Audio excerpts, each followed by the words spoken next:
Hi guys and welcome back to the channel Deepak Yadav Education. Welcome to the daily current affairs of 26th of July 2023. तो guys आज है तारीख 26 जुलाई 2023 और है Wednesday. आज की तारीख से जितने भी मोस्ट इंपॉर्टेंट करंट अफेयर्स बनेंगे उन सभी करंट अफेयर्स को हम यहाँ पर डिटेल से डिस्कस करेंगे। ये वीडियो यूपीएससी और स्टेट पीएससी के पॉइंट ऑफ व्यू से काफ़ी ज़्यादा इंपॉर्टेंट हो जाता है। तो चलो शुभ आरंभ करते हैं, बट आगे बढ़ने से पहले मैं आपको बता दूं, हर रोज़ मॉर्निंग में राइट टाइम 5 बजे आपको ये वीडियो इसी चैनल पर मिल जाता है। तो आज कौन कौन समय पर वीडियो में प्रेजेंट हो चुका है नीचे लाइव चैट में प्रेजेंट सर ज़रूर से लिख देना। बाकी दोस्तों इस लेक्चर में हम लोग मेजरली इंडियन एक्सप्रेस के ऊपर फोकस करते हैं। इसके साथ साथ बाकी सारे इंपॉर्टेंट सोर्सेज जैसे कि PIB, down to earth, live mint, इन सभी न्यूज़ आर्टिकल्स को भी प्रॉपर बैकग्राउंड इन्फॉर्मेशन के साथ में कवर करते हैं।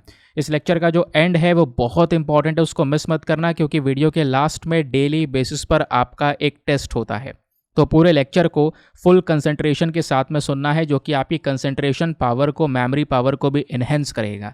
फिर उसके बाद लास्ट में इन सब चीज़ों को सुनने के बाद में क्वेश्चंस को अटेम्प्ट करना है। एक हाई कॉन्फिडेंस आपके अंदर आएगा कि हाँ आज मैंने कुछ पढ़ा है, मुझे ये कुछ चीज़ें यहाँ पर याद आ रही हैं।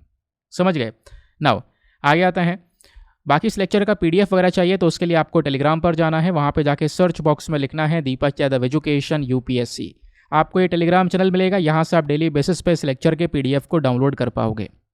और अगर आप मेरे साथ में पर्सनली जुड़ना चाहते हो तो इंस्टाग्राम पे जाना है और वहाँ पे जाके फिर से लिखना है दीपक यादव एजुकेशन। मेरा प्रोफाइल मिलेगा जहाँ पर 13,000 से ज़्यादा लोग जुड़ चुके हैं। आप वहाँ पर मेरे साथ में जुड़कर अपनी जो क्वेरीज हैं वो मुझसे पूछ सकते हो। नाउ स्टार्ट करते हैं आज के डिस्कशन को।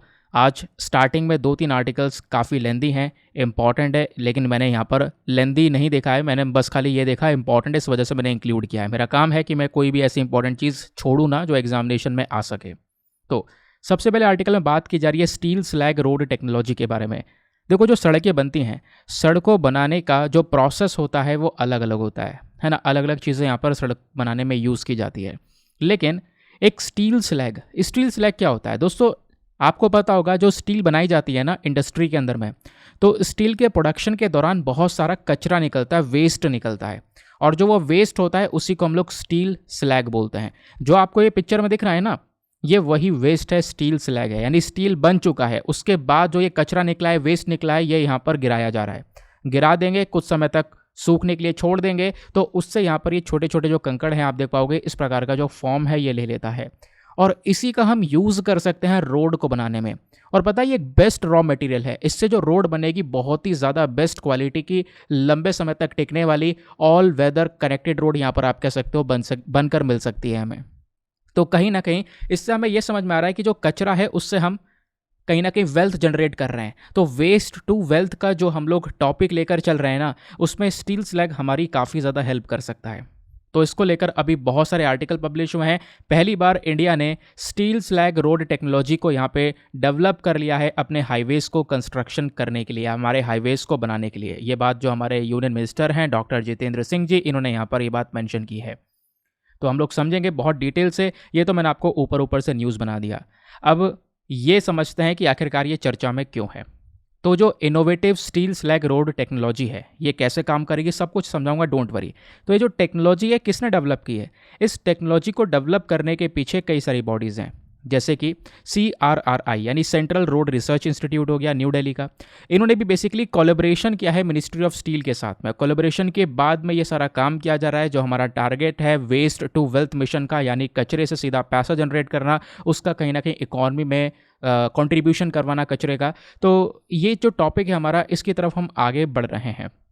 ये जो टेक्नोलॉजी है स्टील के वेस्ट को यूज़ करने वाली, ये कहीं ना कहीं बहुत ही क्रांतिकारी टेक्नोलॉजी है, हमारे रोड कंस्ट्रक्शन का नज़रिया चेंज कर सकती है। दूसरा, एनवायरमेंट के अंदर में जो वेस्ट है उसका सही उपयोग हो रहा है, उससे लोगों को फ़ायदा मिलेगा। ऑल वेदर रोड्स बनेंगी। अभी क्या होता है, जो रोड्स बनती है नॉर्मल तरीके से, बारिश होती है उसमें ढह जाती हैं, या फिर कह सकते हो बहुत कमज़ोर पड़ जाती हैं, कुछ समय बाद गड्ढे पड़ने लगते हैं। लेकिन ये स्टील स्लैग का अगर हम यहाँ पे यूज़ करते हैं रोड बनाने में, तो ये कोई भी प्रॉब्लम नहीं आने वाली। स्टील स्लैग इतना बेस्ट कंटेंट आपको देखने को मिलेगा, या कह सकते हो इतना बेस्ट रॉ मटेरियल देखने को मिलेगा रोड्स को बनाने के लिए। अब क्वेश्चन यही उठता है, ये steel slag road technology sir है क्या? ये जो टेक्नोलॉजी है ये अपने आप में एक ऐसा मेथड है जिसमें हम क्या करेंगे, steel slag, again steel slag क्या होता है? जो हम लोग स्टील का उत्पादन करते हैं, स्टील के उत्पादन करते वक्त जो वेस्ट जनरेट होता है, जो कचरा निकल कर आता है, उसी को हम लोग स्टील स्लैग बोलते हैं। इससे बहुत ज़्यादा मजबूत और लंबे समय तक टिकाऊ वाली जो रोड्स हैं वो बन सकती हैं, सड़क बन सकती हैं। ये जो टेक्नोलॉजी है ना, इस टेक्नोलॉजी के अंदर में पूरा का पूरा यहाँ पर प्रोसेस होता है। क्या होता है कि देखो, स्टील को बनाया, स्टील के प्रोडक्शन के दौरान स्टील स्लैग यानी कचरा निकला, उस कचरे में से भी कई सारी जो इम्प्योरिटीज़ हैं उनको हटाना पड़ता है। गंदगी, उस कचरे में से भी इम्प्योरिटीज़ को हटाना पड़ता है। देन उसके बाद में हम यहाँ पर उसको यूज़ करते हैं रोड्स के लिए। जो ये प्रोसेस होने के बाद में स्टील स्लैग मिलता है हमें, उसकी स्ट्रेंथ बहुत ज़्यादा हाई होती है, बहुत ठोस होता है वो, है ना। कह सकते हो कि वो जो रोड बनकर आएगी कभी स्लिप नहीं होगी, है ना। दूसरी चीज़, यहाँ पे कोई भी बारिश हो जाए या काफ़ी धूप भी पड़ जाए तो भी यहाँ पर उस रोड का कुछ नहीं कर सकती, वो रोड इतनी मजबूत बनकर निकलेगी। देखो ये मैं आपको दिखाता हूँ ना, एक सेकेंड, दो पिक्चर मैंने यूज़ किए हैं। ये आपने देखा स्टील बनते हुए, स्टील को बनाने के बाद जो वेस्ट निकलता है उसको इस तरीके से गिरा दिया जाता है, और कुछ समय बाद वो वेस्ट सूखने के बाद में कुछ इस प्रकार से नज़र आता है। और इसी कंक्रीट का हम लोग यहाँ पे कहाँ पे यूज़ कर सकते हैं, रोड्स को बनाने के लिए। क्लियर। तो ये जो पूरी टेक्नोलॉजी है ना, ये कहीं ना कहीं बहुत ज़्यादा बड़े लेवल के कचरे को एक अच्छे से यूज़ करने में हमें प्रमोट करती है। ठीक है। और कह सकते हो इंडिया के अंदर में बहुत सारा स्टील प्रोड्यूस होता है, और 19 मिलियन टन्स के आसपास स्टील प्रोडक्शन भारत के अंदर में किया जाता है। Sorry, 19 million ton steel slag जो वेस्ट निकल कर आता है वो 19 मिलियन टन्स के आसपास जनरेट होता है। तो इतना सारा कचरे का हम प्रॉपर यूज़ कर सकते हैं। अब इसका फ़ायदा क्या होगा? नंबर 1 फ़ायदा, पहला ये इको फ्रेंडली है, एनवायरमेंट में कोई नुकसान नहीं होगा, है ना, क्योंकि यहाँ पर ऑलरेडी स्टील बन चुकी है, उसका कचरा निकल कर आया, उसको हमने सीधा रोड में लगा दिया। तो ये टेक्नोलॉजी के अंदर में कोई भी एनवायरमेंट के अंदर में ऐसा कोई पोल्यूशन वगैरह नहीं हो रहा है। इसका जो बर्डन है वो लैंडफिल्स के ऊपर कम पड़ रहा है ना, ये आप लोग देख पाओगे। और जो ये कचरा फिर वैसे नॉर्मल एनवायरमेंट में पड़ा रहेगा, इससे अच्छा ये है कि हमने उसका रोड बना दिया, तो एक प्रॉपर यूज़ भी हो गया। ठीक है, समझ गए। तो पहला एडवांटेज ये हो जाएगा। सेकंड एडवांटेज है कॉस्ट इफेक्टिव और ड्यूरेबल है। स्टील स्लैग से जो रोड बनाई जाती है ना, वो रोड कॉस्ट इफेक्टिव है, बहुत सस्ते दाम में तैयार हो जाती हैं। और बोला जाता है जो नॉर्मल रोड्स बनती हैं डामर वगैरह से, बाकी सारी चीज़ें यहाँ पर उसमें यूज़ की जाती हैं, तो उससे कहीं ना कहीं 30% सस्ता पड़ता है ये स्टील स्लैग वाला रोड। और जो ये रोड्स होती हैं इनकी ड्यूरेबिलिटी मैं आपको बता ही चुका हूँ, लंबे समय तक टिकाऊ होती हैं। कोई सा भी वेदर चेंज होता रहे, बारिश से उसके बाद ठंड पड़ने लगे या ठंड से गर्मी पड़ने लगे, कैसा भी मौसम चेंज हो जाए, ये जो रोड्स हैं ऐसी की ऐसी रहेंगी। प्लस इनमें मेंटेनेंस भी ज़्यादा नहीं चाहिए होता है। वैसे नॉर्मल रोड्स के अंदर आपको कहीं पर गड्ढे हो गए, यहाँ से टूट गई, वहाँ से टूट गई, तो मेंटेनेंस भी रेगुलर बेसिस पर चाहिए होता है, लेकिन यहाँ पर कोई भी ऐसा मेंटेनेंस नहीं चाहिए। फिर एक और एडवांटेज है, जो हमारा नेचुरल रिसोर्सेज के ऊपर डिपेंडेंसी है इसको ये कम कर देता है। क्योंकि जो हमारी पुराने ज़माने में रोड्स का कंस्ट्रक्शन होता था, जो सड़कें बनाई जाती थी, वहाँ पर नेचुरल बैलेंस जो बजरी वगैरह होती है ना, उसके ऊपर यहाँ पर बहुत ज़्यादा कह सकते हो डिपेंडेंसी हुआ करती थी।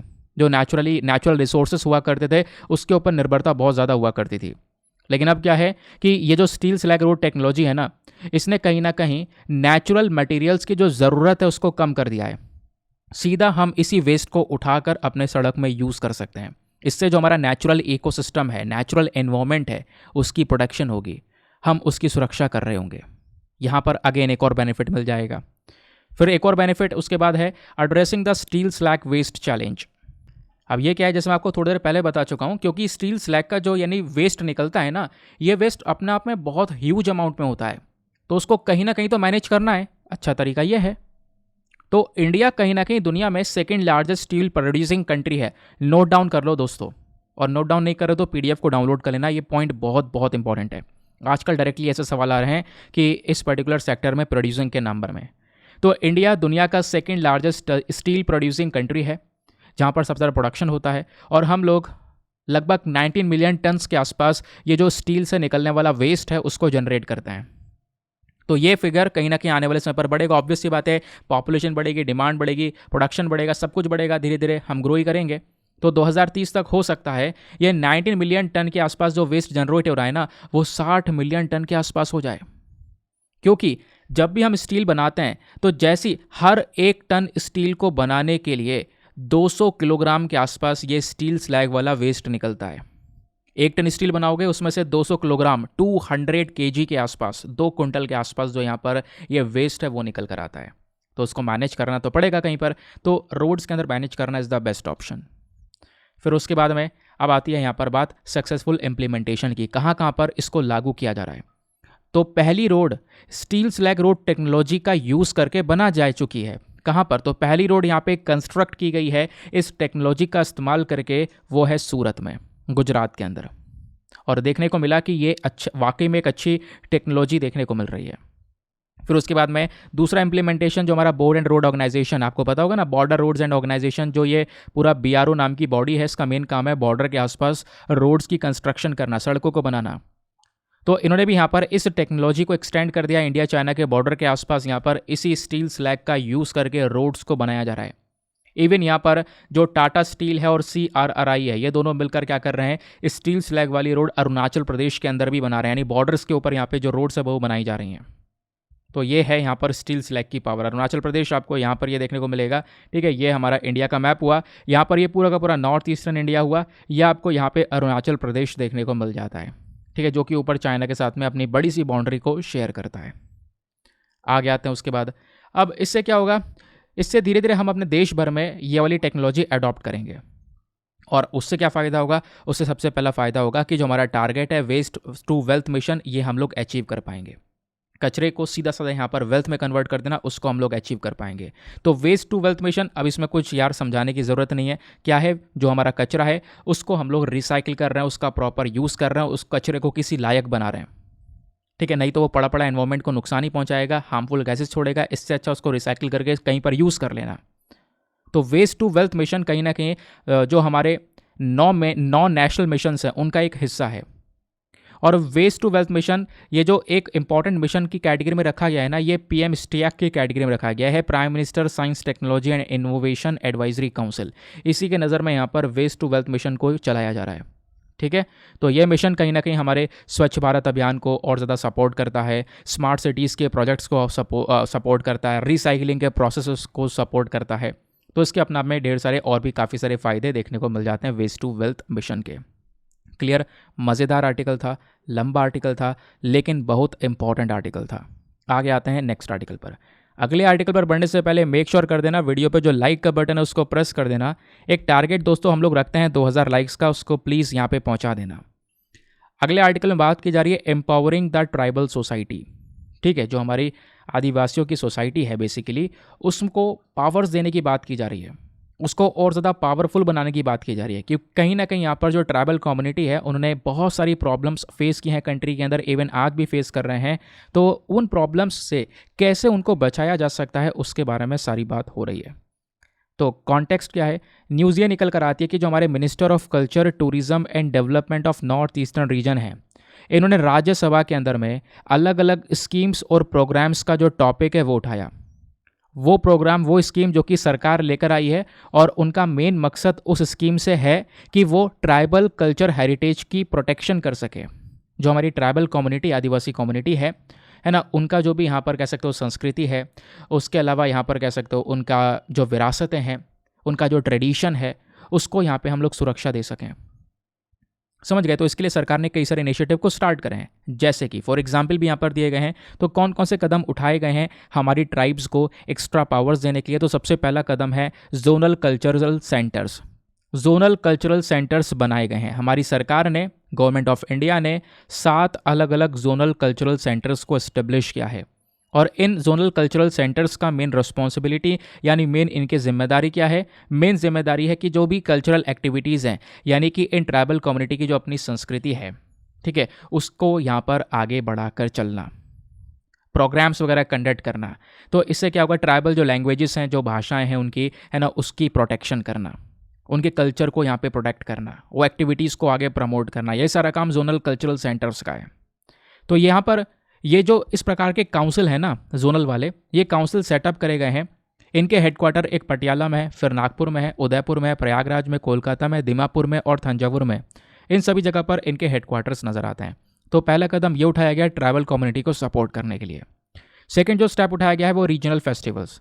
हमारे मिनिस्ट्री ऑफ कल्चर के अंडर 7 राष्ट्रीय संस्कृति महोत्सव, सेवरल राष्ट्रीय संस्कृति महोत्सव को यहाँ पर रखा गया, जिसमें 42 अलग अलग जो रीजनल फेस्टिवल्स है उनको ऑर्गेनाइज किया जाता है हर साल, ताकि इन फेस्टिवल्स को प्रमोट किया जाए, लोगों को यहाँ पर इसके बारे में पता चले, इन फेस्टिवल्स को सपोर्ट किया जाए। और इन फेस्टिवल्स को पूरी तरह से मनाने के लिए सरकार जो है इन जोनल कल्चरल सेंटर्स को कुछ पैसा भी प्रोवाइड करवाती है, ताकि ट्राइबल कम्युनिटीज़ के जो फेस्टिवल्स है वो और ज़्यादा प्रमोट हो, हर साल वो मनाएं।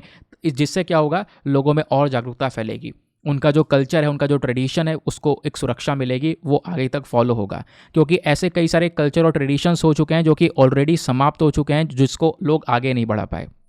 ठीक है, तो ये यहाँ पर बात हो गई। दूसरा कदम ये उठाया गया। तीसरा है प्रमोशन ऑफ ट्राइबल लैंग्वेजेस। जो ट्राइबल लैंग्वेजेस हैं, जो ट्राइब कम्युनिटी हमारी, उनकी अलग अलग भाषाएं होती हैं। तो सरकार ने यहाँ पर अलग अलग तरीके से जो स्टेट ट्राइबल रिसर्च इंस्टीट्यूट हैं, इनको ग्रांट दिया है, इनको कुछ पैसा प्रोवाइड करवाया है, ताकि वो ट्राइबल लैंग्वेजेस को सपोर्ट करें, इन लैंग्वेजेस को आगे प्रमोट करें, बढ़ावा दें। क्योंकि इन लैंग्वेजेस का जो यूज़ है वो अगर होता रहेगा तो समझ सकते हैं कि हाँ, वो लैंग्वेज की प्रोटेक्शन है, वो लैंग्वेज चल रही है।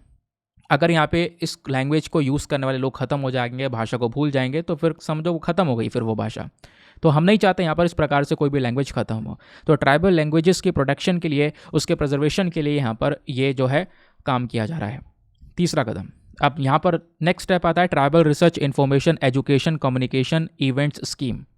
तो इस स्कीम के अंदर में कुछ फाइनेंशियल असिस्टेंस, यानी कुछ अगेन पैसों का सपोर्ट प्रोवाइड करवाया जाता है। जो रेप्यूटेड इंस्टीट्यूशंस हैं, जो बड़ी बड़ी संस्थाएं हैं, उनको यहाँ पे पैसों का सपोर्ट दिया जाता है। और वो पैसों का सपोर्ट दिया जाता है किस पर्पज़ से? मेन मकसद होता है कि ट्राइबल कल्चर को प्रमोट करना, उनके कस्टम्स, उनके जो ट्रेडिशंस हैं, उनको रिस्पेक्ट करना, उनकी सुरक्षा करना। और इन सब चीज़ों के अलावा सरकार ने फिर एक और कदम उठाया, EMRS। EMRS के बारे में आपको मैंने कई बार पढ़ा है, एकलव्य मॉडल रेजिडेंशियल स्कूल्स के बारे में। तो एकलव्य मॉडल और म्यूजियम चलाए गए। आज़ादी के अमृत महोत्सव के अंदर में मिनिस्ट्री ऑफ ट्राइबल अफेयर ने अभी रिसेंटली घोषणा भी की थी कि 750 एकलव्य मॉडल रेजिडेंशियल स्कूल्स को खोला जाएगा। अब आपको पता होगा EMRS का पेपर भी आने वाला है वैसे। तो एकलव्य मॉडल रेजिडेंशियल स्कूल्स कौन से होते हैं? वो स्कूल होते हैं जो कि ट्राइबल सोसाइटी में होते हैं, ट्राइबल एरियाज़ में होते हैं। ठीक है, तो उन स्कूल के अंदर जो ट्राइबल स्टूडेंट्स हैं उनको एजुकेट किया जाता है। क्लियर हो गया। बाकी सरकार ने अभी 10 जो अलग अलग ट्राइबल फ्रीडम फाइटर हैं उनके लिए, मतलब 10 फ्रीडम फाइटर का जो म्यूजियम्स है वो यहाँ पर सेपरेटली बनाया है, ताकि हम यहाँ पर उनकी जो हेरोइक डीड्स हैं उसके बारे में जान सकें, लोग इंस्पायर हो सकें उन 10 ट्राइबल फ्रीडम फाइटर्स से। तो उनको भी अलग से अभी जो रिकग्निशन है वो दिया गया है। तो अगेन ट्राइबल कम्युनिटी को सपोर्ट करने के लिए ये कदम उठाए गए हैं। फिर उसके बाद आदिग्राम, यानी आदिवासी ग्रांट मैनेजमेंट सिस्टम। ये जो सिस्टम है ये क्या करता है? ये मॉनिटर करता है। ये जो सिस्टम, इसका मेन काम क्या है कि जो भी पैसा जा रहा है इन ट्राइबल कम्युनिटीज़ के लिए, उस पैसे का प्रॉपर यूज़ हो रहा है या नहीं हो रहा है। इसका मेन काम होता है आदिग्राम का कि मॉनिटर करना, ध्यान रखना कि जो फाइनेंशियल प्रोग्रेस है, जो भी पैसा दिया जा रहा है उससे यहाँ पर कुछ हो रहा है नहीं हो रहा है, तो प्रॉपर पैसों का यूज़, उसका यूटिलाइजेशन हो रहा है या नहीं हो रहा है, तो उसको ट्रैक करने का काम करता है यह आदिग्राम। अगेन फिर उसके बाद यहाँ पर जनजातीय गौरव दिवस भी रिसेंटली स्टार्ट किया गया है 2021 में। आपको पता होगा 2021 में डिसाइड किया गया था कि 15 नवंबर को हर साल एज अ जनजातीय गौरव दिवस को हम सेलिब्रेट करेंगे। और जनजातीय गौरव दिवस को क्यों सेलिब्रेट करेंगे? क्योंकि जो बिरसा मुंडा हैं, बिरसा मुंडा जी एक कह सकते हो कि ट्राइबल फ्रीडम फाइटर हैं, है ना, इनकी बर्थ एनिवर्सरी इसी दिन होती है। तो इनको यहाँ पर इस प्रकार से सम्मानित किया जाएगा जनजातीय गौरव दिवस के तौर पर। तो ये कुछ कदम उठाए गए हैं ट्राइबल सोसाइटीज़ को प्रोटेक्ट करने के लिए, आपने ध्यान में रखना है। तो रिसेंटली राज्यसभा के अंदर ये सारी चीज़ें मेंशन की गई हैं, तो न्यूज़ में है, कहीं ना कहीं आपको पता होना चाहिए। बाकी सरकार ने और भी कई सारे अलग अलग इनिशिएटिव्स स्टार्ट कर रखे हैं ट्राइबल सोसाइटी को सपोर्ट करने के लिए। फॉर एग्जांपल ट्राइफेड हो गया, digital transformation of tribal schools हो गया, particularly vulnerable tribal groups PVTG हो गया, प्रधानमंत्री वंदन योजना हो गया, उसका MG नरेगा हो गया। इन सभी इनिशिएटिव्स के माध्यम से भी ट्राइबल कम्युनिटी को सपोर्ट मिल रहा है। उसके अलावा what are the constitutional provisions related to scheduled tribes? जो हमारे शेड्यूल्ड ट्राइब्स होते हैं ना, उन शेड्यूल्ड ट्राइब्स से रिलेटेड क्या क्या संविधान के अंदर में प्रोविजंस है वो यहाँ पर हम लोग थोड़ा डिस्कस करेंगे। संविधान में यहाँ पर क्या क्या लिखा हुआ है? तो हमारे भारतीय संविधान में कहीं पर भी जो ट्राइब वर्ड है, ट्राइब वर्ड के बारे में नहीं बताया है, लेकिन जो शेड्यूल्ड ट्राइब टर्म है, ST टर्म है, वो यहाँ पर मैंशनड है। और शेड्यूल्ड ट्राइब भी जो ये टर्म है पूरी, ये लाई गई थी संविधान के अंदर में आर्टिकल 342 क्लॉज 1 के तहत। और हमारे संविधान के अंदर में जो 5वां शेड्यूल है, वो 5वां शेड्यूल क्या बात करता है? ट्राइब्स एडवाइजरी काउंसिल को सेटअप करने की बात करता है कि हर एक राज्य में इस प्रकार का एक काउंसिल होना चाहिए। ठीक है, बाकी अगर आप देखोगे, बाकी अब संविधान में कई सारे तरीके से एजुकेशनल और कल्चरल सपोर्ट मिलता है ट्राइबल कम्युनिटी को। फॉर एग्जाम्पल आर्टिकल 15 क्लॉज 4 ये स्पेशल प्रोविजन देता है ट्राइबल कम्युनिटीज़ जो बैकवर्ड क्लासेस के हैं उनको आगे बढ़ाने के लिए। फिर आर्टिकल 29 जो माइनॉरिटीज़ हैं उनकी प्रोटेक्शन की बात करता है। माइनॉरिटीज़ में हमारे शेड्यूल्ड ट्राइब्स भी आ गए। आर्टिकल 46 हो गया। आर्टिकल 46 अगेन यहाँ पर कह सकते हो कि एजुकेशनल, इकोनॉमिक, स्पेशल केयर की बात करता है जो हमारे weaker sections of the people है उनके लिए। इसमें शेड्यूल कास्ट, शेड्यूल ट्राइब्स वाले अगेन आ गए। फिर आर्टिकल 350 जो अलग अलग भाषाएं हैं, स्क्रिप्ट है, कल्चर है, उसकी प्रोटेक्शन की बात करता है, उसकी सुरक्षा की बात करता है। फिर आर्टिकल 330 हमारे संविधान का ये बात करता है शेड्यूल ट्राइब्स के लिए लोकसभा के अंदर में जो सीट्स हैं उसका रिजर्वेशन के बारे में, उसके आरक्षण के बारे में। फिर अगेन आर्टिकल 332, फिर उसकी बात फिर से ये हो रही है, ये स्टेट लेजिस्लेचर के अंदर जो हमारे स्टेट के अंदर जो विधानसभा वगैरह होती है वहाँ पर शेड्यूल ट्राइब के रिजर्वेशन के लिए, सीट्स के लिए बात करता है। फिर आर्टिकल 243 टू 43 पंचायत के अंदर में सीट्स रिजर्वेशन की बात करता है शेड्यूल ट्राइब्स के लिए। ठीक है, तो ये बात हो गई। फिर आर्टिकल 275 की बात करेंगे तो आर्टिकल 275 भी यहाँ पर एक स्पेशल फंड देने की बात करता है जो हमारी केंद्र सरकार है वो हमारी स्टेट गवर्नमेंट को, राज्य सरकार को कुछ स्पेशल फंड प्रोवाइड करवाएगी ताकि जिससे शेड्यूल ट्राइब्स का जो है कल्याण किया जा सके, उनका वेलफेयर किया जा सके, उसको प्रमोट किया जा सके। तो ये आर्टिकल 275 में मेंशन्ड है। तो संविधान के तौर पर भी कई सारे अनुच्छेद के थ्रू, कई सारे आर्टिकल्स के थ्रू हमारे ट्राइबल कम्युनिटी को सपोर्ट किया गया है। फिर बात आती है what are the issues faced by the tribes in India. ये तो मैंने आपको प्रोडक्शन की बात कर रहा था कि किस प्रकार से प्रोडक्शन मिल रहा है, लेकिन जो हमारी ट्राइबल कम्युनिटी है इंडिया के अंदर में वो अलग अलग प्रकार की जो समस्याएं हैं उससे गुजर रहे हैं। अब वो समस्याएं कौन कौन सी हैं? Number 1, land rights. जो सबसे इंपॉर्टेंट इशू आज के समय पर ट्राइबल कम्युनिटी फेस कर रही है, उनके पास में ज़मीन का कोई ज़्यादा हक नहीं है। ज़्यादातर ट्राइब्स जो हैं वो जंगलों में रह रही हैं, रिमोट रीजन्स में रह रहे हैं, है ना। और वहाँ पर भी कहीं कभी भी उनको हटा दिया जाता है, कभी भी यहाँ पर उनको अकेला छोड़ दिया जाता है, कभी भी उनसे जगह खाली करने के लिए बोल दिया जाता है। तो पहली प्रॉब्लम तो यह है लैंड को लेकर। लैंड को लेकर कोई हक नहीं उनके पास में। सेकंड जो यहाँ पर प्रॉब्लम फेस कर रहे हैं वह है socio economic marginalisation. Tribal population जो है, इनकी आबादी जो है, ज़्यादातर आबादी जो है कहीं ना कहीं गरीबी से गुजर रही है। प्रॉपर एजुकेशन नहीं है, हेल्थ केयर में काफ़ी सारी प्रॉब्लम्स फेस कर रहे हैं, साफ़ खाना खाने को नहीं मिल पा रहा है, साफ़ पीने को पानी नहीं मिल पा रहा है, साफ़ सफाई नहीं मिल पा रही है। तो ये दूसरा सबसे बड़ा प्रॉब्लम कहीं ना कहीं ट्राइबल कम्युनिटी फेस कर रही है आज के समय पर। तीसरी problem educational gap. Education level tribal populations के अंदर में आज भी थोड़ा सा कम है नेशनल एवरेज के कंपैरिजन में। क्यों? क्योंकि यहाँ पर देखो क्वालिटी एजुकेशन की कहीं ना कहीं यहाँ पर कमी आ रही है। कल्चरल अलग अलग यहाँ पर कल्चरल बैरियर्स हैं, ट्रेडिशन के बेसिस पर भाषा को के अंदर काफ़ी सारे डिफरेंसेस हैं। तो इन सब चीज़ों की वजह से एक ट्राइबल बच्चे का जो एजुकेशनल डेवलपमेंट है वो यहाँ पे प्रॉपर नहीं हो पा रहा है। फिर उसके बाद में एक और समस्या है वो है एक्सप्लॉयटेशन एंड बॉन्डेड लेबर। कुछ ट्राइबल कम्युनिटीज़ आज के समय पर बहुत ही ज़्यादा परेशान हैं, कहीं ना कहीं वो बॉन्डेड लेबर में फंसे हुए हैं, है ना। मजदूरी करवाई जा रही है, तस्करी की जाती है ह्यूमन की, खासकर ट्राइबल कम्युनिटी के अंदर में। तो अगेन यहाँ पे भी बहुत ज़्यादा प्रॉब्लम है। फिर आती है कल्चरल एरोजन। इतनी तेज़ी से शहरीकरण हो रहा है, लोग मॉडर्नाइज बनते चले जा रहे हैं। लोग ना अपनी कल्चर को भूल कर दूसरे का कल्चर अडॉप्ट कर रहे हैं, वेस्टर्न कल्चर की तरफ ज़्यादा बढ़ रहे हैं, चीज़ों को अडॉप्ट कर रहे हैं। तो कहीं ना कहीं इसी दौरान जैसे से शहरीकरण बढ़ रहा है, लोग मॉडर्नाइज हो रहे हैं, तो इसी दौरान जो ट्राइबल कल्चर है वो कहीं ना कहीं पीछे छूट गया है। उनकी भाषाएं, ट्रेडिशनल प्रैक्टिसेस कहीं ना कहीं पीछे छूटती चली जा रही हैं, क्योंकि लोग अपने आप को एडवांस बनाना चाह रहे हैं। फिर उसके बाद एक और प्रॉब्लम फेस कर रही है ट्राइबल कम्युनिटी, वो है lack of representation. Tribal communities कहीं ना कहीं पॉलिटिक्स के अंदर में इनका रिप्रेजेंटेशन वैसे बहुत कम है, इनकी ज़्यादा कोई यहाँ पर आवाज़ नहीं है आज के समय पर। डिसीजन मेकिंग प्रोसेस, जो बड़े बड़े डिसीजन लिए जाते हैं लॉज को लेकर, वहाँ पर ज़्यादा कोई ट्राइबल कम्युनिटीज़ आपको नहीं नज़र आएगी। ठीक है, तो ये आप कह सकते हो इनके वेलफेयर की, इनके राइट्स की, इनके कल्याण की, इनके हक की कोई बात ही नहीं कर रहा है। तो ये बेसिकली कहीं ना कहीं एक बहुत बड़ी प्रॉब्लम आ जाती है।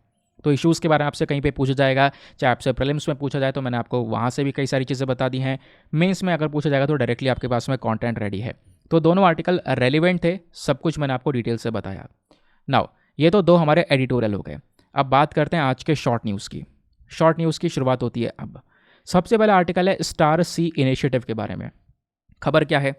खबर यह है कि भारत कहीं ना कहीं अपनी जो सोलर टेक्नोलॉजी और एप्लीकेशन रिसोर्स सेंटर है स्टार सी, ठीक है, यह ध्यान रखना, स्टार सी की फुल फॉर्म है solar technology and application resource centres.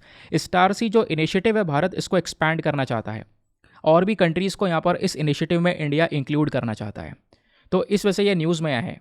तो अब हम समझेंगे स्टार सी इनिशिएटिव एग्जैक्टली है क्या। ये जो प्रोग्राम है, इस प्रोग्राम का मेन मकसद है कि सोलर पावर को बूस्टअप करना गरीब देशों में। जो गरीब देश हैं वहाँ पर सूर्य से, सोलर से एनर्जी को जनरेट करने का काम करना। ये जो इनिशिएटिव है इसको कौन रन कर रहा है? तो इस इनिशिएटिव को रन किया जाता है International Solar alliance. International Solar alliance भी बेसिकली अकेले नहीं करता है, ये इसने पार्टनरशिप कर रखी है यूएनआईडीओ के साथ में, यानी United Nation Industrial Development Organisation के साथ में। तो दोनों मिलकर यहाँ पर इस इनिशिएटिव को चला रहे हैं। भारत का एक बहुत बड़ा रोल है इंटरनेशनल सोलर अलायंस में, आपको पता होगा। भारत और फ्रांस ने मिलकर ही यहाँ पर इंटरनेशनल सोलर अलायंस बनाया है और इसका हेडक्वार्टर भी आज गुरुग्राम में है। ठीक है, तो यहाँ पर जो स्टार्स इनिशिएटिव है इसका मेन मकसद क्या है कि एक स्ट्रॉन्ग नेटवर्क को बनाना।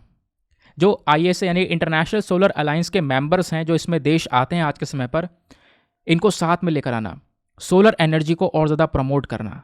तो ये जो स्टार्स इनिशिएटिव प्रोजेक्ट है इसको कौन फंड करता है? इसको पैसा देता है फ्रांस, क्योंकि मैंने जैसे बोला भारत और फ्रांस ने मिलकर इंटरनेशनल सोलर अलायंस को तैयार किया। तो ये जो स्टार्स इनिशिएटिव प्रोग्राम है इसका मेन ऑब्जेक्टिव क्या है? मेन ऑब्जेक्टिव अगेन मैं आपको बता चुका हूँ, अच्छे प्रोडक्ट्स को बनाना जो कि हमारे सोलर एनर्जी से रिलेटेड है। सोलर एनर्जी को लेकर यहाँ पर एक जागरूकता फैलाना पॉलिसी मेकर्स के अंदर में। ठीक है, दूसरी चीज़, अब ये इंटरनेशनल सोलर अलायंस क्या है, इतनी देर से हम इसकी बात कर रहे हैं। तो एक जॉइंट एफर्ट, एक जॉइंट प्रोजेक्ट है जिसमें इंडिया और फ्रांस ने जिसको शुरू किया है। इस एफर्ट के दौरान हमारा मेन मकसद यह है कि हम क्लाइमेट चेंज से लड़ें। क्लाइमेट चेंज यानी कि टेम्परेचर का तेज़ी से बढ़ जाना, और टेम्परेचर तेज़ी से कैसे बढ़ रहा है? पोल्यूशन की वजह से। और पोल्यूशन कैसे हो रहा है? सबसे बड़ा पोल्यूशन हो रहा है इलेक्ट्रिसिटी की वजह से, क्योंकि आपको पता होगा बिजली के उत्पादन में कोयले को जलाया जाता है, कोयले को जलाने के बाद में एनर्जी बनाई जाती है, फिर वो एनर्जी सीधा यहाँ पर यूज़ की जाती है अलग अलग जगह पर। तो कोयले को जलाकर ढेरों पोल्यूशन हो जाता है।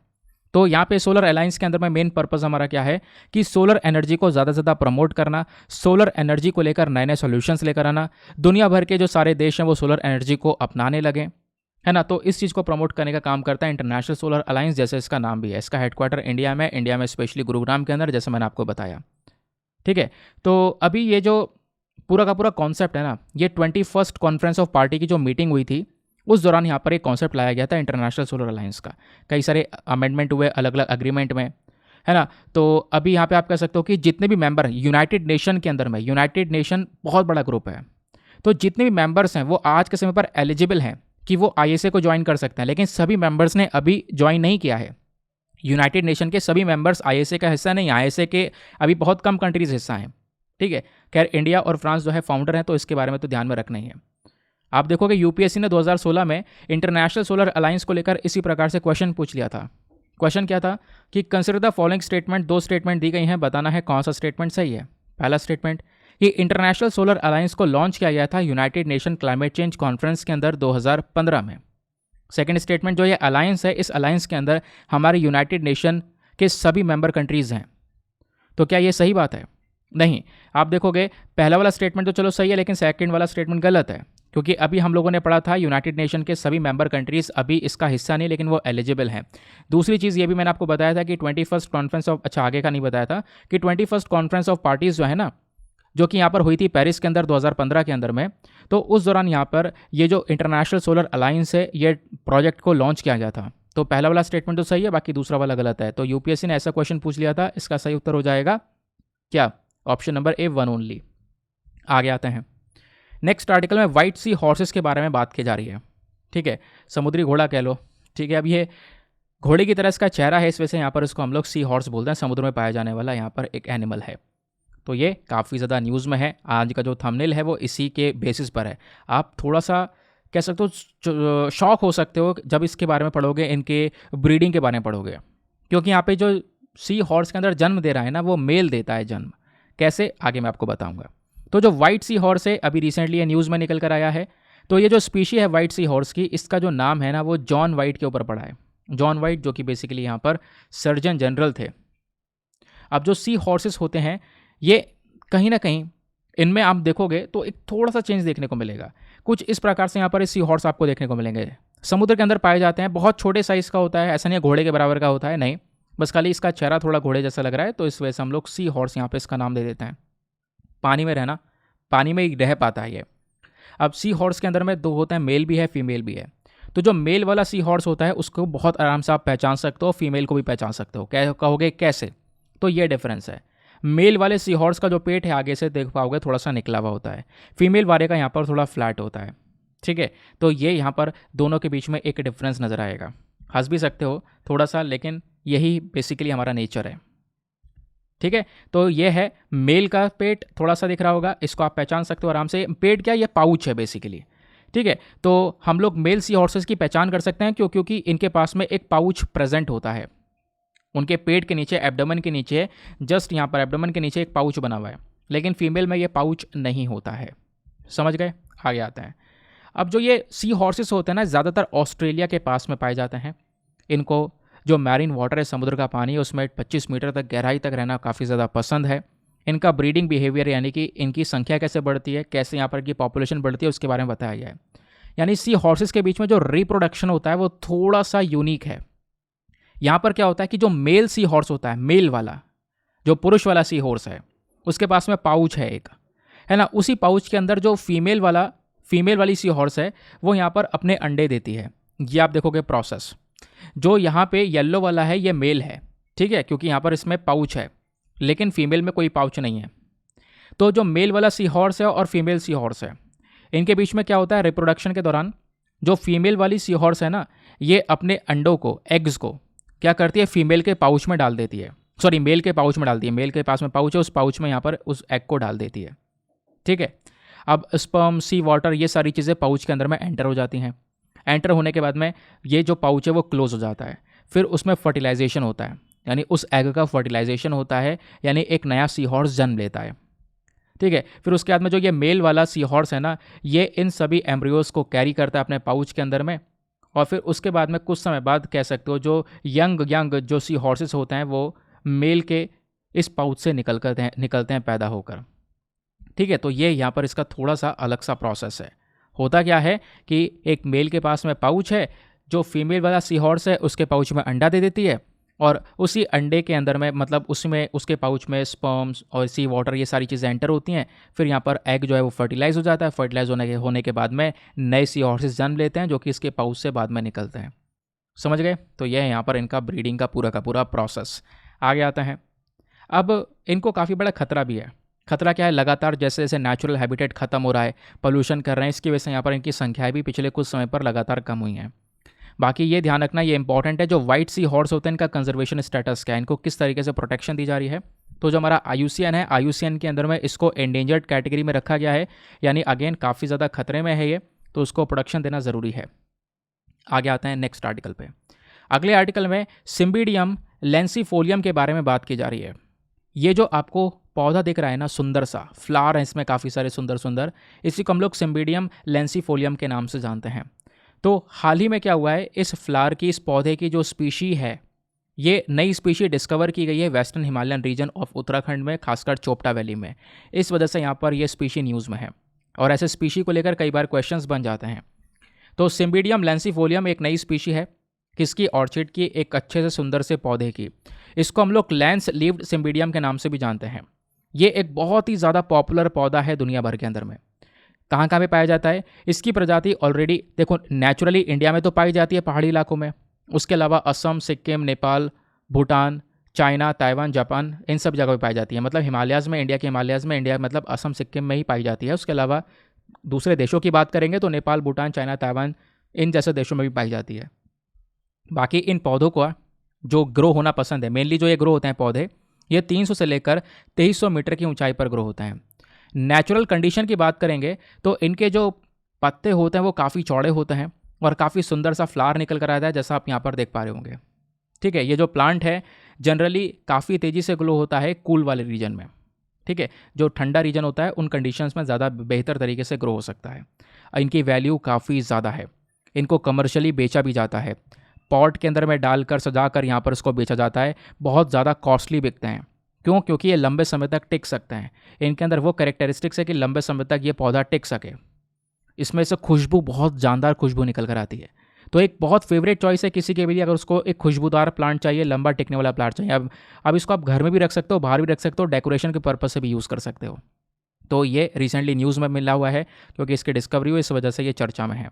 अगले आर्टिकल पर आएंगे। नेक्स्ट आर्टिकल में लॉजिस्टिक्स डेटा बैंक प्रोजेक्ट के बारे में बात की जा रही है। अगेन एक इंपॉर्टेंट आर्टिकल।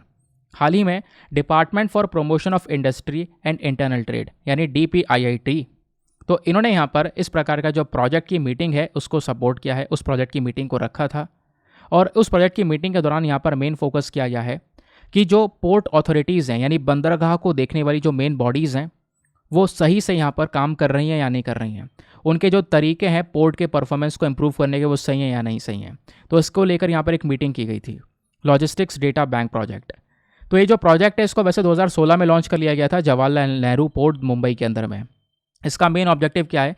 तो इस प्रोजेक्ट का मेन ऑब्जेक्टिव है कि इंडिया का लॉजिस्टिक सेक्टर, लॉजिस्टिक मतलब सामान को, ये आप देख पा रहे हो है ना, सामान को एक पर्टिकुलर जगह से अपने डेस्टिनेशन तक पहुंचाना, वो हमारा लॉजिस्टिक कहलाता है। तो इंडिया का जो लॉजिस्टिक सेक्टर है इसको हम लोग और ज़्यादा एफिशिएंट बनाना चाहते हैं नई नई इंफॉर्मेशन टेक्नोलॉजी के माध्यम से। ये यहाँ पर एक मेन मकसद है इस प्रोजेक्ट का। इस प्रोजेक्ट का इम्प्लीमेंटिंग एजेंसी कौन है? तो इसको इम्प्लीमेंट किया जाता है एक अलग से स्पेशल पर्पस बॉडी बनाई गई है, स्पेशल पर्पस व्हीकल बनाया गया है।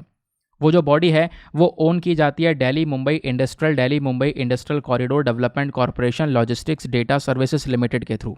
ठीक है, दिल्ली मुंबई दो बार रिपीट हो गया है। तो ये जो बॉडी है वो यहाँ पर कहीं ना कहीं क्या करती है, इस जो पूरा प्रोजेक्ट है इसको इम्प्लीमेंट करने का काम करती है। एक अलग से जो बॉडी बनाई गई है उसको देखने का काम करती है।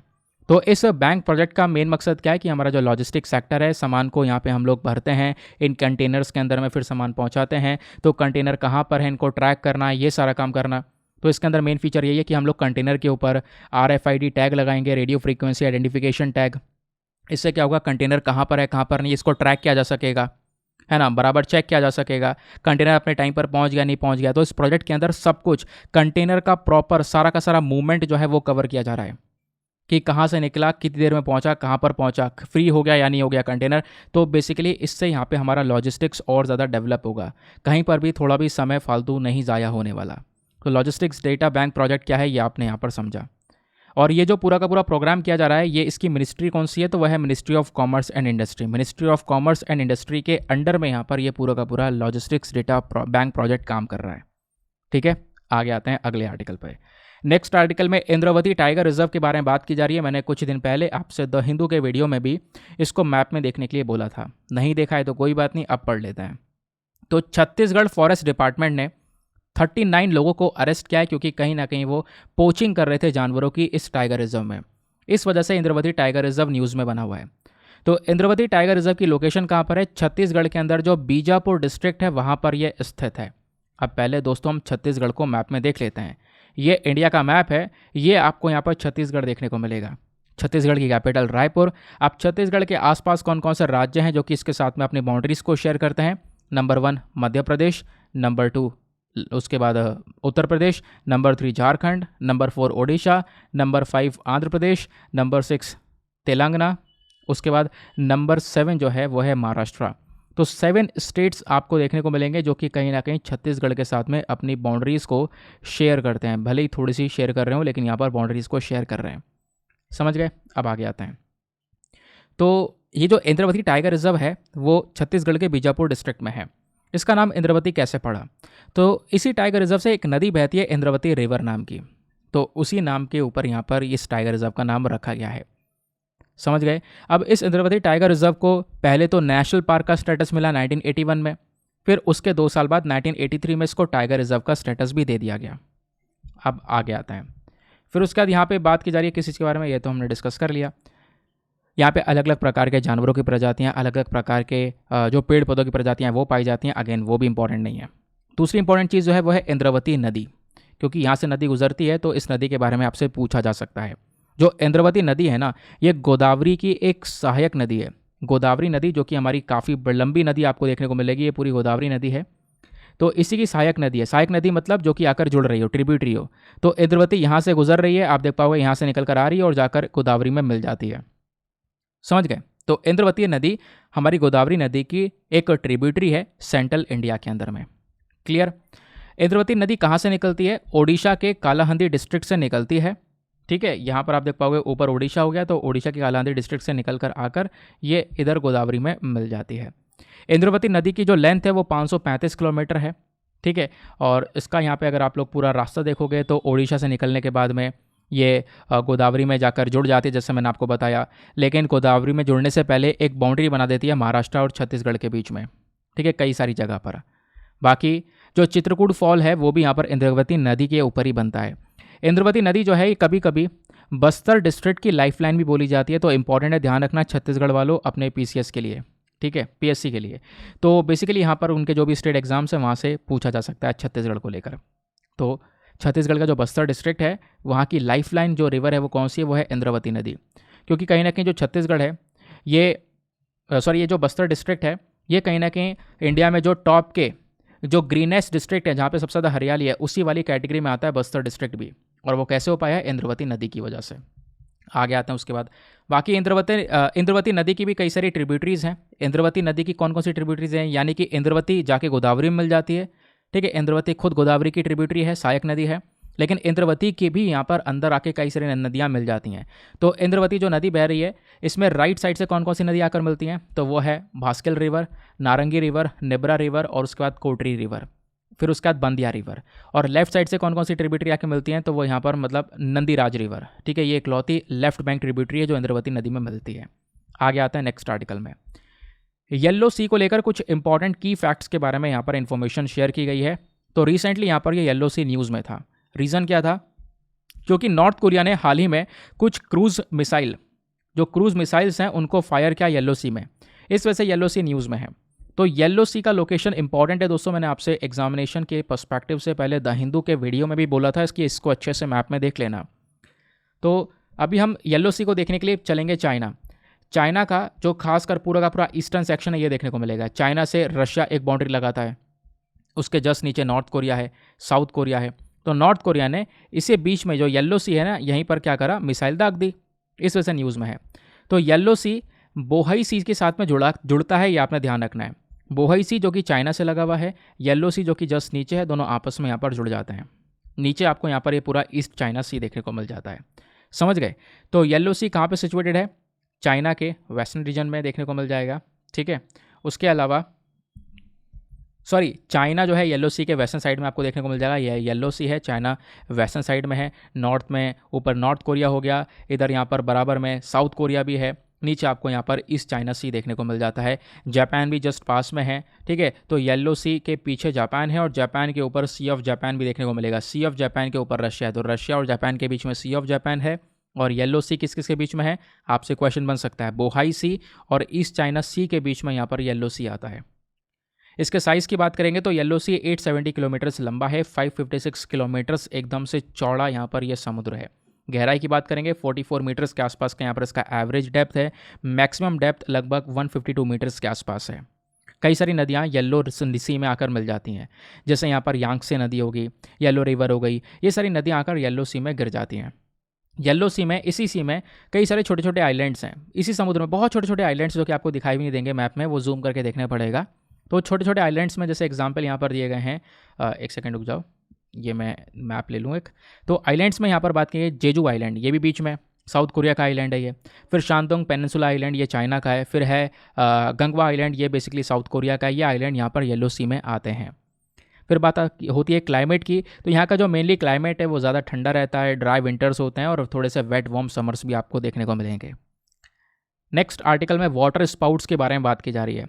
अब वाटर स्पाउट्स क्या है, वो ऐसा सीन बनता है, थोड़ा डरावना सा लग रहा होगा कि समुद्र से यहाँ पर ऐसा लग रहा है एक जो पाइप है वो यहाँ पर बादल में जा रहा है, लेकिन ये इसको हम लोग फनल बोलते हैं कि एक फनल बन गया है। इसको हम लोग बेसिकली पूरे इस सिनेरियो को वाटर स्पाउट बोलते हैं। तो ये वाटर स्पाउट रिसेंटली न्यूज़ में था। पहले मैं आपको बताता हूँ ये न्यूज़ में क्या होता है, फिर आगे का प्रोसेस बताऊँगा। तो एक बहुत सुंदर सा गोल्डन कलर का इसी प्रकार का वाटर स्पाउट रिसेंटली देखा गया रशिया के पर्म रीजन के अंदर में, जो कामा नदी है उस नदी में। तो कामा नदी के अंदर में यहाँ पर इस प्रकार का वाटर स्पाउट बना था। ये आप देखोगे ऐसा सिनेरियो आता है वाटर स्पाउट में, बादल जो है एकदम कह सकते हो कि मिल रहा है थोड़ा सा समुद्र के साथ में, ऐसे यहाँ पर आपको देखने को मिलेगा ये वाला सिनेरियो, ठीक है। तो ये वाटर स्पाउट कहलाता है। अब वाटर स्पाउट क्या है, एक टॉर्नेडो है बेसिकली। जैसे टॉर्नेडो होता है ना, टॉर्नेडो कैसा होता है, देखो ऐसे होता है, आपने देखा होगा कि ऐसे घूमता घूमता नीचे से पतला होता है, ऊपर से बहुत ज़्यादा चौड़ा होता है। एक ऐसी खतरनाक आंधी जो कि अपने अंदर कुछ भी घुमा दे, कुछ भी यहाँ पर उड़ा कर ले जाए। ये उसकी स्ट्रेंथ के ऊपर डिपेंड करता है, उसकी इंटेंसिटी के ऊपर डिपेंड करता है कि टॉर्नेडो किस इंटेंसिटी का है। तो जो वाटर स्पाउट है ये भी यहाँ पर एक टॉर्नेडो की तरह यहाँ पर फनल बन जाता है सीधा ऊपर तक, जो कि ऊपर बादलों से जाकर मिल जाता है, ठीक है। अब इसमें क्या क्या चीज़ें बनती हैं उसको हम डिस्कस करेंगे।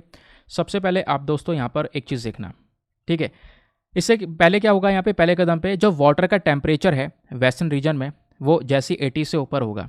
दूसरी चीज़ क्या होगी, तेज़ी से जो पानी है ठीक है, जो हमारा गर्म एयर है, गर्म हवा है, वो एकदम से उठने लगेगी। उसके बाद में उठकर ऊपर यहाँ पर जो है बादल का फॉर्मेशन करेगी, कंडेंसेशन होगा और बादल का फॉर्मेशन होगा, क्लाउड्स बनते हुए नजर आएंगे। तीसरा, फिर यहाँ पर एक सर्कुलेशन आपको देखने को मिलेगा। ये सर्कुलेशन क्लॉकवाइज या एंटी क्लॉकवाइज दोनों हो सकता है, यानी क्लॉकवाइज होगा या काउंटर क्लॉकवाइज होगा। इस प्रकार से यहाँ पर हवा घूमती हुई नजर आएगी और फिर वही हवा यहाँ पर सीधा ऊपर उठती हुई नजर आएगी। ठीक है, फिर उसके बाद में फोर्थ स्टेप में क्या होगा, नीचे आपको समुद्र के अंदर एक डार्क स्पॉट, एक काला सा स्पॉट देखने को मिलेगा, थोड़ा गाढ़ा स्पॉट देखने को मिलेगा, क्योंकि यहाँ पर सर्कुलेशन हो रहा है। तो डार्क स्पॉट ओशन में देखने को मिलेगा, ये विजिबल होगा, दूर से आप इसको देख सकते हो। ठीक है, फिर उसके बाद में यहाँ पर ये धीरे धीरे इस प्रकार से ऊपर उठने लगेगा। ठीक है, ये जो हवा है ये और ज़्यादा तेज हो जाएगी, ऊपर उठने लगेगी। ये जो सरफेस विंड है ये सीधा ऊपर उठकर यहाँ पे आप कह सकते हो ये बादल से जुड़ती हुई नजर आएगी, और जिससे हम लोगों को कुछ ऐसा सिनेरियो देखने को मिलता है जिसको हम लोग जो है वाटर स्पाउट का नाम देते हैं। ठीक है, तो वाटर स्पाउट में क्या है, समुद्र से आप देख पाओगे एक जो वर्टिकल विंड है वो ऊपर उठती है, जो विंड फोर्स है यहाँ पर इस प्रकार से बहुत ज़्यादा ऊपर उठ के बादलों में जाकर मिल जाती है। तो ये कोई सी वाटर, ये कोई समुद्र का पानी वगैरह नहीं दिख रहा है आपको, ये मेनली हवा दिख रही है और प्लस वाटर के ड्रॉपलेट्स यहाँ में, जो वाटर के ड्रॉपलेट्स यहाँ पर घूम रहे हैं, तो वही चीज़ें आपको यहाँ पर नज़र आ रही हैं। बोला जाता है कि जो ये वाटर स्पाउट होता है ना, ये कुछ समय तक रहता है, या फिर कह सकते हो आधे घंटे तक, है ना, या फिर 1 घंटे तक यहाँ पर रहता है, उसके बाद ये शांत हो जाता है। और उसके बाद में अभी पता है इसके फॉर्मेशन के पीछे या फिर इसका अंदाज़ा लगाया जा सके कि वाटर स्पाउट आने वाला है, तो इसके ऊपर अभी भी रिसर्चेस जारी हैं। ज़्यादा कुछ हमें इसके ऊपर अभी पता नहीं चला है वाटर स्पाउट को लेकर। सबसे पहला वाटर स्पाउट देखने को मिला था कहाँ पर, वो देखने को मिला था वेलेटा के अंदर में 1555 में। तब से यहाँ पर ये जो कॉन्सेप्ट है वाटर स्पाउट का वो चल रहा है। क्या ये खतरनाक हो सकता है? नहीं, ज़्यादातर नॉन डिस्ट्रक्टिव होते हैं, लेकिन यहाँ पर थोड़ा बहुत अगर इनकी इंटेंसिटी ज़्यादा तो थोड़ा बहुत डैमेज क्रिएट कर सकते हैं। वैसे तो यहाँ पर नॉन डिस्ट्रक्टिव होते हैं, कोई ज़्यादा यहाँ पर प्रॉब्लम क्रिएट नहीं करते हैं ये। ठीक है, तो वाटर स्पाउट ज़्यादातर कहाँ पे दिखाई देते हैं, तो आपसे पूछा जा सकता है। तो ज़्यादातर यूरोप के अंदर में, मिडिल ईस्ट में, ऑस्ट्रेलिया में, न्यूजीलैंड में और एंटार्क्टिका में सबसे ज़्यादा यहाँ पर ये जो ओकेजन्स हैं इनको रिपोर्ट किया जाता है, इन वाटर स्पाउट के ओकेजन्स को। अब वाटर स्पाउट के की कैरेक्टरिस्टिक्स हैं, एक में मतलब इसके क्या क्या चीज़ें हैं। पहली बात, फनल क्लाउड, ऐसे यहाँ पर आपको एक लाइन सी बन के नज़र आती है, एक पतले से पाइप की तरह यहाँ पर दिखाई दे रहा है ना। तो इसमें विजिबल सा शेप यहाँ पर आपको नज़र आता है, प्लस वाटर कनेक्शन आपको प्रॉपर देखने को मिलेगा। इसका ड्यूरेशन जैसे मैंने आपको बता दिया, कुछ मिनटों से लेकर घंटे भर तक ये बना हुआ रह सकता है, उसके बाद ये शांत हो जाता है। साइज़ की बात करेंगे तो वैसे जनरली टॉर्नेडो से छोटा होता है। जैसे टॉर्नेडो जो आता है ना पृथ्वी के ऊपर, वो बहुत खतरनाक होता है, लेकिन जो वाटर स्पाउट होता है ये टॉर्नेडो के कंपैरिजन में छोटा होता है, डायमीटर भी छोटा होता है, प्लस साइज़ भी यहाँ पर इसका छोटा होता है, इंटेंसिटी भी कम होती है, और घातक भी यहाँ पे टॉर्नेडो से ये कम ही होता है। आगे आते हैं उसके बाद नेक्स्ट आर्टिकल पे। अब टॉर्नेडो क्या होता है, टॉर्नेडो यहाँ पर इस प्रकार का सिनेरियो आपने यहाँ पर देखा होगा। ठीक है, तो टॉर्नेडो एक नैरो वॉयलेंटली, एक बहुत ही ज़्यादा खतरनाक रोटेटिंग हवा होती है, बहुत ही ज़्यादा खतरनाक रोटेटिंग तूफान होता है, जो कि अपने अंदर सब कुछ उड़ाने की क्षमता रख सकता है। अब ये विंड वैसे दिखती नहीं है, लेकिन यहाँ पर क्या है ना कि अपने साथ सारी डस्ट को, धूल को, वाटर ड्रैपलेट्स को, कचरे को, सबको अपने साथ में उड़ा लेता है। तो यहाँ पर इस प्रकार से जो ये टॉर्नेडो है वो यहाँ पर दिखाई पड़ता है, और ये टॉर्नेडो बनकर जैसे से आगे बढ़ता है अपने साथ में सब कुछ अपने अंदर भरता हुआ चले जाता है। फिर उसके बाद में नेक्स्ट आर्टिकल पर आते हैं। अगले आर्टिकल में ई कोली के बारे में बात की जा रही है। ये भी एक न्यूज़ इंपॉर्टेंट है, जीएस पेपर नंबर 2 हेल्थ के पॉइंट ऑफ व्यू से इसको लिंक कर सकते हो। क्या कॉन्टेक्स्ट यहाँ पर बोला जा रहा है, तो बर्नी बेसिकली एक छोटा सा टाउन है अमेरिका के अंदर में। तो वहाँ पर ई कोली के जो केसेस है वो बढ़ते हुए नजर आए हैं, खासकर बच्चों में और बूढ़ों में। इस वजह से यहाँ पर यह ई कोली न्यूज़ में आया। तो क्वेश्चन आपसे बन सकता है ई कोली क्या है। हम लोग भूल भी सकते हैं कि ई कोली यार कुछ अजीब सा लग रहा है, लेकिन ये बीमारी है, ध्यान रखना। इसका फुल फॉर्म है एशेरिशिया कोली। कॉमनली इसको ई कोली के नाम से जानते हैं। एक प्रकार का बैक्टीरिया है, जो कि एक इंसान और जानवर दोनों के इंटेस्टाइन के अंदर में पाया जा सकता है। अब इंटेस्टाइन यानी आंत की बात कर रहे हैं, तो एक इंसान या जानवर की जो आंतें हैं, है ना, वहाँ पर ये पाया जा सकता है ये बैक्टीरिया। जो कोली है ये रॉड शेप का बैक्टीरिया होता है, ऐसा आप देख पाओगे, एक रॉड की शेप में इस प्रकार का ये बैक्टीरिया देखने को मिलेगा, जो कि एंटोरोबैक्टीरिया के ही फैमिली से बिलोंग करता है। जो ज़्यादातर स्ट्रेन्स होते हैं ई कोली बैक्टीरिया के, ये ज़्यादा खतरनाक नहीं होते हैं, ज़्यादा हार्म नहीं कर सकते किसी को। कभी कभी यहाँ पर बैक्टीरिया थोड़ा सा फ़ायदेमंद भी हो जाता है, लेकिन कुछ स्ट्रेन्स ऐसे होते हैं, कुछ वर्जन्स ऐसे होते हैं ई कोली के, जो कि बहुत ही ज़्यादा घातक होते हैं, काफ़ी ज़्यादा इन्फेक्शंस को क्रिएट कर सकते हैं, इवन इंसान की जान भी ले सकते हैं। तो कुछ प्रकार के जो ई कोली हैं उनसे क्या होता है, सीधा एक इंसान को डायरिया हो जाता है, दस्त होने लगता है, प्लस यूरिनरी ट्रैक्ट इन्फेक्शंस होने लगते हैं, रेस्पिरेटरी इलनेस होने लगी, निमोनिया हो जाएगा, कुछ और दवाइयाँ ज़रूरत पड़ेगी, कुछ और बीमारियाँ यहाँ पर लग जाएंगी। अब ट्रांसमिशन की बात करेंगे तो क्या ये जो ई कोली है ये फैल सकता है एक इंसान से दूसरे इंसान में? तो हाँ बिल्कुल, जो ये पैथोजेनिक ई कोली है ये ट्रांसमिट हो सकता है ह्यूमंस के अंदर भी। कैसे? गंदे पानी की वजह से, खाने की वजह से, झूठे खाने की वजह से भी यहाँ पर ये ट्रांसमिशन हो सकता है। उसके बाद क्या जो ये ई कोली है एक इंसान को बीमार कर देता है? तो कुछ स्ट्रेन्स ऐसे हैं, कुछ वर्जन ऐसे हैं ई कोली के जो कि एक इंसान को बहुत ही ज़्यादा बीमार कर देता है। क्यों? क्योंकि इस बैक्टीरिया की वजह से बॉडी के अंदर में एक टॉक्सिन, एक जहर बन जाता है जिसका नाम है शीगा। ये जो टॉक्सिन है ये सीधा क्या करेगा, हमारी छोटी जो आंतें हैं ना उनको बर्बाद कर देगा, डायरिया होने लगेगा, है ना। फिर उसके बाद में जो ये स्ट्रेन्स हैं ई कोली के, ये एक टॉक्सिन, एक जहर प्रोड्यूस करने लगेंगे शीगा नाम का। समझ गए? शीगा टॉक्सिन जो है ये प्रोड्यूस होने लगेगा और ये बहुत ही ज़्यादा खतरनाक सिचुएशन मानी जाती है किसी भी पर्सन के लिए। अब इस ई कोली में सिम्टम्स क्या होते हैं, यानी कि लक्षण क्या दिखाई देता है? तो ई कोली के जो मेन लक्षण है वो डिपेंड करते हैं सिचुएशन के ऊपर कि इन्फेक्शन किस लेवल पर है, ज़्यादा खतरनाक इन्फेक्शन है, ज़्यादा भारी है या ज़्यादा कम है। मेनली वैसे जो कॉमन सिम्टम्स, कॉमन लक्षण दिखाई पड़ते हैं वो डायरिया होता है। डायरिया हो सकता है, यहाँ पर ब्लडी भी हो सकता है टॉयलेट से ब्लड आ जाए, या पेट में बहुत ज़्यादा दर्द होना, क्रैम्पिंग होना या नौसिया होना। जो खतरनाक केस होता है, जो बहुत ही खतरनाक होता है, उसमें एक पर्सन को हेमोलिटिक यूरेमिक सिंड्रोम भी हो सकता है। अब ये हेमोलिटिक यूरेमिक सिंड्रोम क्या है? ये एक ऐसी कंडीशन होती है जहाँ पर एक इंसान की किडनी ही फेल हो जाती है, किडनी काम करना बंद कर देती है, और ये कंडीशन स्पेशली बच्चों में और बूढ़ों में नज़र आती है। तो इसके सिम्टम्स हो गए ई कोली के। अब सवाल है ट्रीटमेंट का, इसका उपाय क्या है? तो ज़्यादातर यहाँ पर जो ई कोली इन्फेक्शन है वो सेल्फ लिमिटिंग होते हैं, अपने आप को यहाँ पर खुद से ख़त्म कर देते हैं, खुद यहाँ पे ये प्रॉब्लम यहाँ पर रिजॉल्व हो जाती है। लेकिन इसके लिए ज़रूरी है कि हम लोग हाइड्रेटेड रहें, अच्छे से पानी पीते रहें, पानी की जो कमी है बॉडी के अंदर वह बिल्कुल ना होने दें, है ना, बीमारी के दौरान, तो ही यहाँ पर सही से इंसान आगे बढ़ सकता है। प्लस कुछ और सीवर केसेस होते हैं, बहुत ज़्यादा खतरनाक जो केसेस होते हैं वहाँ पे कॉम्प्लिकेशंस और ज़्यादा बढ़ जाते हैं। जो बहुत ही खतरनाक केसेस होते हैं वहाँ पर बिल्कुल एक मेडिकल अटेंशन की ज़रूरत होती है, आपको डॉक्टर को दिखाना पड़ता है ताकि आप प्रॉपर एक अच्छा सा ट्रीटमेंट ले सको। समझ गए? आगे आता है। तो दोस्तों ये था हमारा पूरा का पूरा डिस्कशन। अब आते हैं प्रीलिम्स रैपिड फायर क्वेश्चंस की तरफ। तो देखते हैं आपने कितने अच्छे से पूरे लेक्चर को सुना है। जो भी कुछ सुना है उसके बेसिस पर क्वेश्चंस तैयार हैं, इनको अटेम्प्ट करना। लास्ट में आपका जो भी स्कोर आएगा उसको नीचे कमेंट सेक्शन में एक बार बताना।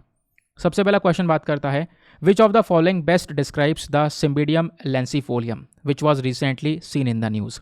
सिम्बिडियम लैंसीफोलियम, ये चीज़ हाल ही में न्यूज़ में थी, ये क्या है? ऑप्शन नंबर ए, क्या ये एक ड्रग रेजिस्टेंस वायरस है? ऑप्शन नंबर बी, क्या ये एक रेयर ऑर्चिड स्पीशी है? ऑप्शन नंबर सी, क्या ये एक नया सॉल्ट टॉलरेंट प्लांट है? या फिर ऑप्शन नंबर डी, इनमें से कोई नहीं। तो बताओ फटाफट इसका सही उत्तर क्या होगा। बहुत ही सिंपल सा आंसर है, आपने पढ़ा है। नेक्स्ट क्वेश्चन पर आते हैं। अगले क्वेश्चन में व्हाइट सी हॉर्सेस के बारे में पूछा गया है। व्हाइट सी हॉर्सेस को लेकर दो स्टेटमेंट्स दिए गए हैं, बताना है कौन सा स्टेटमेंट सही है। पहला, जो व्हाइट सी हॉर्सेस हैं ये ज़्यादातर समुद्र वाले पानी में पाए जाते हैं और स्पेशली ऑस्ट्रेलिया के साउथ ईस्टर्न कोस्ट में पाए जाते हैं। सेकेंड स्टेटमेंट, जो व्हाइट सी हॉर्सेस हैं इनको IUCN रेड लिस्ट के अंदर में क्रिटिकली एंडेंजर्ड कैटेगरी में रखा है, यानी कि बहुत ही ज़्यादा खतरे में है और इनकी जो भी संख्या बची है उनकी सुरक्षा की ज़रूरत है, और वो संख्या अगर ख़त्म हो जाती है तो ये पूरी तरह से विलुप्त हो जाएगी प्रजाति। तो इन दोनों स्टेटमेंट्स को देखते हुए नीचे ऑप्शन दिए गए, option A 1 only, option B 2 only, option C दोनों सही हैं, या ऑप्शन डी दोनों के दोनों स्टेटमेंट्स गलत हैं। अगले प्रश्न पर आता है। नेक्स्ट क्वेश्चन में आपसे स्टार सी इनिशिएटिव के बारे में पूछा गया है। स्टार सी की फुल फॉर्म है solar technology and application resource centres. तो स्टार सी इनिशिएटिव को लेकर दो स्टेटमेंट्स दिए गए हैं, बताना है कौन सा सही है। पहला स्टेटमेंट, इस इनिशिएटिव को लागू किया गया है इंटरनेशनल सोलर अलायंस के थ्रू, और ISA ने पार्टनरशिप किया था यूनिडो के साथ में, United Nation Industrial Development Organisation के साथ में, तब जाके यहाँ पर इसको इस्टेब्लिश किया गया। सेकेंड स्टेटमेंट, इस इनिशिएटिव का मेन मकसद है सोलर पावर वाले इकोसिस्टम को गरीब देशों में बढ़ाना, इसको बूस्ट अप करना। तो बताओ कौन सा स्टेटमेंट यहाँ पर सही है। Option A 1 only, option B 2 only, option C दोनों स्टेटमेंट सही हैं, या ऑप्शन डी दोनों के दोनों गलत हैं। बहुत सरल सा क्वेश्चन है, आंसर दे सकते हो।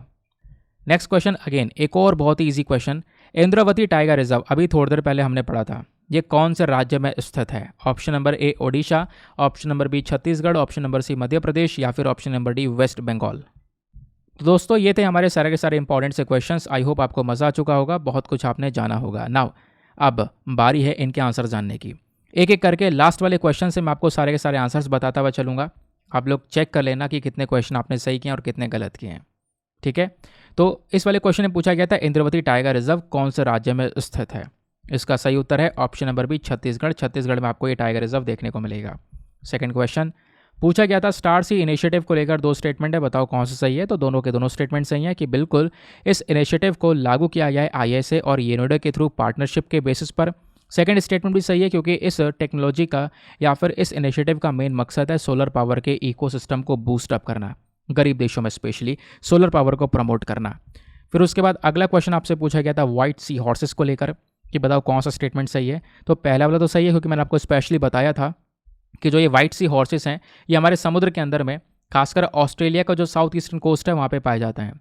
सेकंड स्टेटमेंट यहाँ पर गलत है क्योंकि IUCN के रेड लिस्ट में जो ये व्हाइट सी हॉर्सेस हैं ये क्रिटिकली एंडेंजर्ड नहीं, केवल एंडेंजर्ड स्पीशीज़ के अंदर में कवर्ड किए गए हैं। तो दैट इज़ वाई यहाँ पर इसका जो सही उत्तर है वो हमारा केवल 1 वाला स्टेटमेंट हो जाएगा।